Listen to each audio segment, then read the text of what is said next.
திமுக அரசின் மிரட்டலுக்கு பயந்தே ஆம்ஸ்ட்ராங் மனைவி புதிய கட்சியை தொடங்கியிருப்பதாக பகுஜன் சமாஜ் கட்சியின் மாநில தலைவர் ஆனந்தன் கூறியுள்ளார்.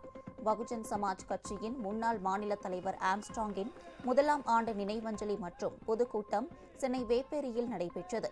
மாநில தலைவர் ஆனந்தன், தேசிய ஒருங்கிணைப்பாளர் ராஜாராம், ஓய்வு பெற்ற IAS அதிகாரி சிவகாமி உள்ளிட்ட பலர் கலந்து கொண்டனர்.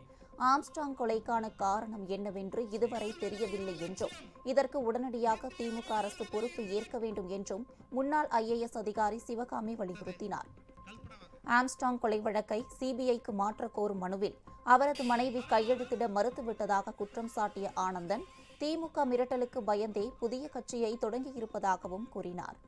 17 ஆண்டு காலமாக திராவிட முன்னேற்ற கழகம் அண்ணனை திராவிட முன்னேற்ற கழகத்திலே இழுத்துச் சென்று விடலாம், அல்லது திராவிட முன்னேற்ற கழகத்துடைய அந்த நிகழ்ச்சிக்கு, அண்ணனுடைய ஆளுமைக்கு எதிராக இவர்கள் ஏதாவது அண்ணனிடம் அந்த கட்சியை நடத்த தடையாக இருந்து விடலாம் என்று எவ்வளவோ முயற்சி செய்து வந்தார்கள்.